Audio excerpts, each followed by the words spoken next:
नमस्कार दोस्तों, स्वागत है एक बार फिर से आप सभी लोगों का। मेरा YouTube चैनल है कड़वा नगरी लाइव और मेरे फेसबुक पेज जनता की आवाज़ में, और लगातार कोटद्वार की आवाज़ को उठाने का प्रयास मैं करता हूं। कोटद्वार की समस्याओं को नेताओं तक, जनप्रतिनिधियों तक ले जाने का प्रयास मेरा रहता है, जिससे कोटद्वार का कुछ विकास हो पाए। और कोटद्वार किस दौर से गुजर रहा है आप सभी जानते हैं। अब आप कभी भी कहीं भी जाएंगे, 6 महीने बाद आप कहीं जाएंगे तो आपको कुछ ना कुछ वहाँ पर कार्य होता हुआ दिखाई देगा, लेकिन कोटद्वार में आप आएंगे तो हर चीज़ जो है कुछ ना कुछ टूटते हुए दिखाई देगी। ये हालत कोटद्वार की हो गई है। तो पूर्वी झंडी चौड़ में हम आए हैं कोटद्वार में, और हमारे साथ सर है। आइए सर से बात कर लेंगे, और लोगों की राय लगातार मैं लेता रहता हूँ। और मेरा मानना यह है कि मैं आम लोगों से ज़्यादा बात करता हूँ, क्योंकि आम लोग ही लाइन पे लगकर वोट करते हैं और उन नेताओं को जिताते हैं। तो आम लोगों की राय क्या है कोटद्वार के विषय में, ये जानने का प्रयास हमारा लगातार रहता है। सर स्वागत है आपका। बहुत बहुत धन्यवाद आपका। कैसे हैं आप? बहुत बढ़िया है। क्या शुभ नाम हुआ सर आपका? मेरा नाम सतीश ओडवाल है। सतीश कोटवाल जी। हाँ जी। दीपावली वगैरह कैसी रही? बहुत बढ़िया रही। बढ़िया रही। सब लोग सूखे रहे। सुखी रहे। अच्छा ये बताइए कि कोटद्वार के क्या हाल है? बहुत अच्छा हाल है। कैसे? अच्छे कैसे? मतलब बहुत अच्छी सड़कें हैं, बहुत सड़कें अच्छा अच्छी पानी है, बहुत अच्छी सुरक्षा व्यवस्था है, बहुत अच्छी गायों की व्यवस्था है। अच्छा। बहुत अच्छी दारू मिल रही है, बहुत नशाखोरी युवाओं में हो रही है। बहुत सारे बेरोजगार बहुत अच्छे हैं, सड़कों पे घूम रहे हैं बेचारे, रोज नौकरी की तलाश में। क्या कह सकते हैं। मतलब ये आप देखिए, सतीश कोटवाल जी व्यंग कर रहे हैं कहीं ना कहीं, और जिस प्रकार से अगर इनकी बातों को जो बातें जो इन्होंने कही हैं वो बिल्कुल जस्ट अपोजिट हैं। कि आप कह रहे हैं सड़कें नहीं हैं, आप कह रहे हैं कि सड़कें हैं। कैसी सड़कें? यहाँ तो गड्ढे। अभी मैं आ रहा हूँ स्कूटी से तो मैं तो इन्हीं को तो सड़कें कहते हैं, और किसको कहते हैं? अच्छा, इन सब का को तो सड़कें कहते हैं। इन सब का जिम्मेदार है कौन? इस सब का जिम्मेदार वो जनता है जो ऐसे लोगों को चुनती है जिनकी आंखें चुनाव में जीतने के बाद फूट जाती हैं। अच्छा, चुनती भी है और उसके बाद चुप भी रहती है। वो तो आदत है, उसको गुलामियत है ना, उनके दिमाग में गुलामियत है पार्टियों की। एक पार्टी के प्रति उनकी जो गुलामियत है ना, कि मैं इस पार्टी का और मैं उस पार्टी का, जबकि पार्टी किसी की नहीं होती। पार्टी के नेता तो अपना अपना फायदा उठाते हैं। नेता किसी के नहीं होता। अगर उनके घर में आज शादी है तो उसमें कांग्रेसी भी जाएगा, बीजेपी वाला भी जाएगा, उत्तराखंड क्रांति दल का भी जाएगा, और जनता आपस में जो है एक दूसरे से। आपको मैं अपना अनुभव बताऊं, विधानसभा में हो या लोकसभा में, जब ये बैठते हैं वहाँ पे बहसबाजी करते हैं दोनों पार्टियाँ, तो खूब एक दूसरे को वीडियो दिखाने के लिए तो खूब अच्छे करते हैं। और जब जहाँ पे खाने का टेबल होता है इनका, वहाँ पे चाय पानी का जो लंच होता है कैंटीन में, वहाँ पे इतने गले मिलते हैं। वो कहते हैं भैया आपको बुरा तो नहीं लगा। वो पहले स्क्रिप्टेड होता है, स्क्रिप्टेड होता है। वो सिर्फ पब्लिक को दिखाने के लिए, पब्लिक के सामने अपना एक पार्टी बेसिस वो दिखाने के लिए कि पार्टी हमारी क्या कर रही है और हम ऐसे कर रहे हैं। पब्लिक से वोट खींचने के लिए, उनके दिमाग में ये जहर भरने के लिए कि हम अच्छे हैं, या तो मैं अच्छा हूँ या ये मेरा दोस्त अच्छा है। अब दोनों दोस्त हैं, कोई इस पल्ले में जाता है, कोई उस पल्ले में जाता है। दोनों एक मकान में रहते हैं, एक राजा राम एक खुशी राम, दोनों का बाप एक। वो कहते हैं चाहे खुशी राम के हाथ में सत्ता है, चाहे काशीराम के हाथ में सत्ता है, हम दोनों मजे लेंगे। दिक्कत कहाँ रही है? अगर ऐसी सरकार है, पिछले इतने घोटाले दिखाती है एक पार्टी के कि फलानी पार्टी ने इतने घोटाले करे, तो आज तुम आगे तुम उस पर एक्शन क्यों नहीं ले रहे? और फिर दूसरी आ रही है तो फिर वो उसका एक्शन लेते हैं, सिर्फ पब्लिक के लिए दिखाने के लिए, पब्लिक को बेवकूफ़ बनाने के लिए। उनको पता है कि जनता बेवकूफ़ है, इनके पास हमारे सिवा और कोई विकल्प नहीं है, और हम एक दूसरे के दुश्मन हो जाते हैं। हम दुश्मन बन जाते हैं कि अरे मेरी पार्टी और मेरी पार्टी। क्या पार्टी तुम्हारी? मैंने तो कई लोगों को ऐसे देखा है कि अच्छी खासी दोस्ती है, चुनाव के बाद दुश्मनी, शादी में भी नहीं बुला रहे हैं, नहीं, किसी के मरने पे भी नहीं जा रहे हैं। कुछ नहीं, वो नेता तो खूब जा रहे हैं, वो नहीं जा रहे हैं। आपने बिल्कुल सही कहा। मैंने बहुत लोगों को देखा ऐसा, वहाँ नहीं जाऊँगा, वो इस प्रकार। हाँ बिल्कुल बिल्कुल। हाँ हाथ बहुत ख़राब है। देखो तहसील की क्या हालत है हमारी।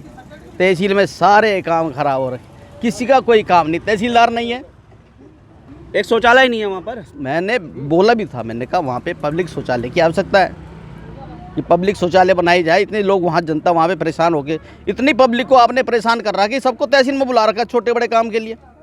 तो उनके लिए कम शौचालय तो बना दो, 8-10 लेडीज शौचालय, 8-10 बच्ची शौचालय बना दो। शहर के शौचालय देखो, नगर निगम है ये, टैक्स लेने के लिए पहले आ रहे हैं।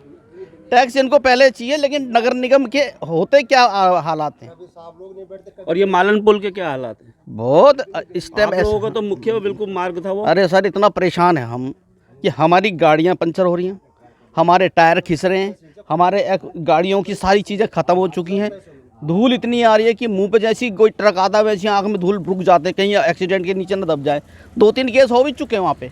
और टैक्स लेने आ रहे हैं यहाँ पे लोगों की दुकानों से कि आप टैक्स दो जी नगर निगम का। एक सड़क, इसे कहते हैं नगर निगम, कम से कम 3-4 पुल बना के दो, लाइटिंग की व्यवस्था अच्छी करो, घर घर पानी की व्यवस्था अच्छी करो। घर घर में सड़कें देखो सारी टूटी है, जितना इनके वो लिखे जा रहे हैं वो कहते हैं बजट ही नहीं है। एक सरकार उस पर डालती है, वो सरकार, अरे हो तो तुम दोनों सत्ता में।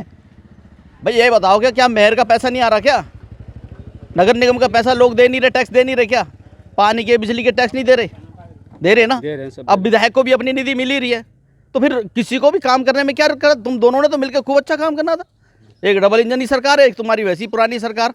एक टेबल पे बैठते हैं, कोटद्वार की समस्याओं के बारे में सोचते, कैसे काम करना है। विधायक और मेयर को दोनों को मिलकर बैठना चाहिए। और अगर कोई आपकी आपसी रंजिश भी है तो आप सबसे पहले जनता के नुमाइंदे हैं, तो जनता के लिए आपको, अगर आपके अंदर एक दूसरे के प्रति कोई मतभेद भी हैं तो उनको दूर करके जनता के लिए काम करना चाहिए। देखो पार्टी में इनके कोई पर्सनल मतभेद नहीं होते, पर्सनल भेद किसी नेता का नहीं होता। एक पार्टी वैसी अपनी अपनी व्यवस्था है कि हम अपनी पार्टी के लिए ज़्यादा salesman as a salesman marketing करते हैं। इतने अच्छे तरह से जो है लोगों को मार्केटिंग, मतलब गंजे को कैसे कंगी बेच दें, बस ये दोनों एक दूसरे से मार्केटिंग करते हैं, बाकी सब एक ही बात है। मैंने कहा नहीं, कंपनी एक ही है, 2 मार्केटिंग मैनेजर हैं, दोनों घूमते हैं पार्टियों में। तो आप तो ये तो रास्ता तो बना ही दिया आपका, वैकल्पिक मार्ग 1 करोड़ 70 लाख रुपए की लागत से। जिसकी जेब में गया होगा ये 70 लाख जो है पब्लिक का जा रहा है। पब्लिक बेवकूफ़ है, पता ही नहीं उसको कि पैसा तो हमारा जा रहा, बोलने को तैयार नहीं है। तो रास्ता बना नहीं क्या? बढ़िया, मतलब ही नहीं, 3-4 कम से कम 3-4 पुल बनने चाहिए बढ़िया, तब जाके इससे टैक्स मांगना चाहिए मालन पार से, तब तुम टैक्स के अधिकारी होते हो। अच्छा एक बात बताओ मुझे, आप ये जो काफ़ी दिनों से मालन पुल टूटा हुआ है, लेकिन कभी भी मैंने 10 आम लोगों को खड़े होकर ये नहीं बोला कि ये हमारा मार्ग बना दीजिए। बिल्कुल नहीं। अच्छा अभी भी एक व्यवस्था है मालन पार के लिए कि मालन पार, जो मालन का पुल टूटा हुआ है ना, तो ट्रक वाले इधर से चले जाएं और मालन के नीचे से, अब तो पानी नहीं आ रहा ना, वहाँ तो उसका नीचे से एक वैकल्पिक व्यवस्था इधर से बना दें, क्योंकि छोटी सी गाड़ियाँ कम से कम इधर उधर क्रॉसिंग तो कर ले। इतना घूमना पड़ता है, जंगल का रास्ता। यहाँ तो कहानी ऐसी हो गई है कि तू रानी मैं रानी, कौन भरेगा कुएं से पानी।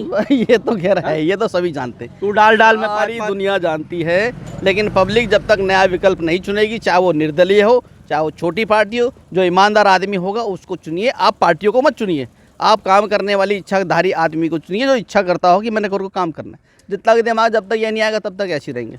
अच्छा इसका एक कारण ये भी है कि जैसे ये जो विधायक है हमारी, ये पैरासूट हैं, तो इनको मतलब भी क्या है, ये जानती भी क्या है कोटद्वार के धरातल के बारे में, कोटद्वार की समस्याओं के बारे में ये क्या जानेंगी? तो इसका एक कारण ये भी कुछ थोड़ा, अब क्या होना, उनको क्या जानना। उन्होंने मेरी बात को, मेरे को एक चीज़ से बड़ा वो विरोध है विधायक के माध्यम से, कि एक विधायक थोड़ा सा काम हमारे सामने हरक सिंह करके गए थे। एक ये रास्ता अच्छा बना के गए थे, इसके लिए बजट पूरा करके गए थे। दूसरा, एक सेंट्रल स्कूल के लिए वहाँ पे 65 बीघा ज़मीन पड़ी है, उसके लिए पूरी व्यवस्था कर रखी थी। 65 बीघा ज़मीन कम नहीं होती सेंट्रल स्कूल के लिए, बहुत लंबित मामला। उसको डीएम साहब के माध्यम से वो सेंट्रल केंद्रीय विद्यालय को दे भी दिए वो ज़मीन, उस पर अभी तक केंद्रीय विद्यालय का व्यवस्था नहीं हो रही। उनकी चाल ये चल रही है कि इस केंद्रीय विद्यालय को यहाँ से कहीं हटाया जाए। क्यों हटाया जाए? कहते हैं जी किसी ने विरोध किया। अरे विरोध करने वाले 2-1 आदमी हैं, उनकी 1-2 बीघा ज़मीन, 4 बीघा ज़मीन है। अब वो विरोध करेंगे जो ज़बरदस्ती सरकारी ज़मीन पर बैठ गए। क्या आप पूरे देश में, पूरे प्रदेश में सब सरकारी ज़मीन पर बैठे उनको सबको फ्री छोड़ दोगे?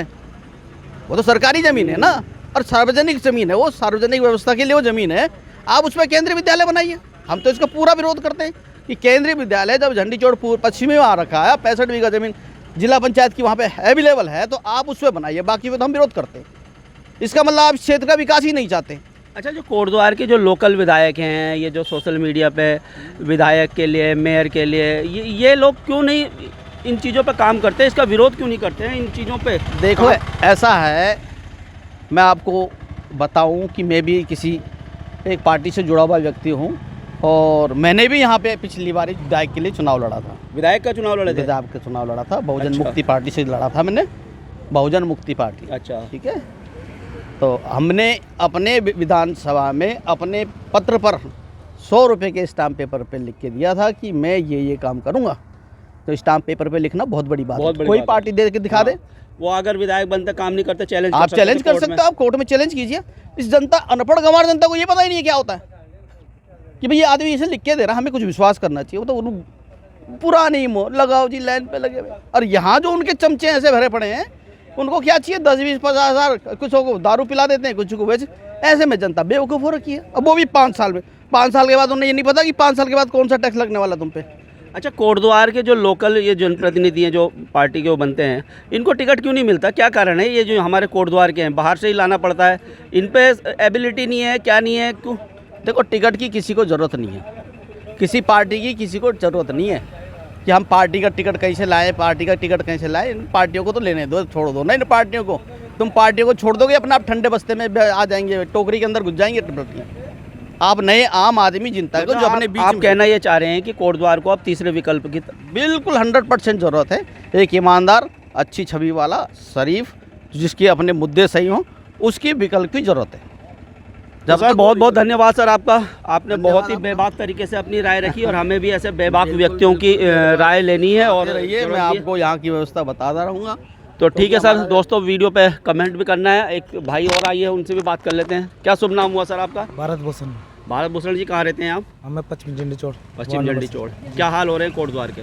तो कोटद्वार के तो बुरे हाल ही है, कैसे बुरे हाल? जैसे ना सड़क ठीक है, बिजली ना बिजली का वो ठीक है कि कहीं बल्ब दिन में जले होते हैं, कोई बंद नहीं है, कुछ नहीं है। अच्छा, दिन में भी बल्ब जले रहते जले हैं? जले लाइटें रहते जली हैं, रहती हाँ, हैं? लाइटें जली रहती कोई हैं, कहने वाला नहीं, कोई कुछ नहीं। अच्छा, बुरे हाल है। और ये सड़क वड़क की जो आपका तो पुल टूट गया है, ये जो आपका वैकल्पिक जो मार्ग था, आपका मुख्य मार्ग, इससे कितनी दिक्कतें हो रही है? इससे तो दिक्कत है, ना तो गाड़ी जब जा भी रहे धुंध भर की धूल हो रही है।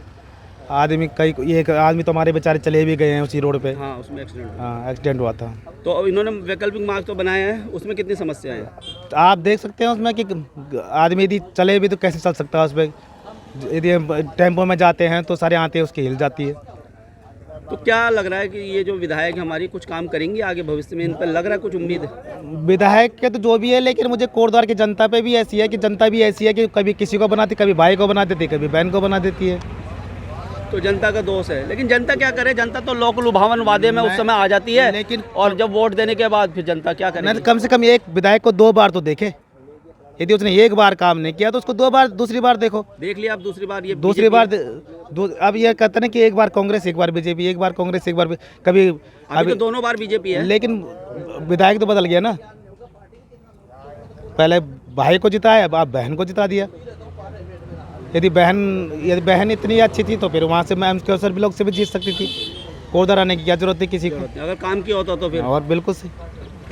तो दोस्तों, आज हम झंडी चौड़ में आए थे और यहाँ पर लोगों की राय लेने की कोशिश, और इस प्रकार से लगातार राय भी लेते रहेंगे। और कोटद्वार के हालात तो आप जान ही रहे हैं, दिन प्रतिदिन अच्छे होने की बजाय जो है हम बुरे दौर से गुजर रहे हैं। और जो कोटद्वार में जो चीज़ें भी थी, जो नई चीज़ें, दूसरी जगह आप जाते हैं नई चीज़ें बनती है, यहाँ पर जो है वो जो पुरानी चीज़ें हैं वही लगातार टूट रही है। कमेंट करके राय ज़रूर दीजिएगा और वीडियो को शेयर कीजिएगा, शायद उन जनप्रतिनिधियों तक ये बातें पहुँचे जो शायद आँख से अंधी और कान से बहरी जनप्रतिनिधि है, यहाँ के जो नेता है। तब तक के लिए दोस्तों धन्यवाद। जय हिंद, जय भारत, जय उत्तराखंड।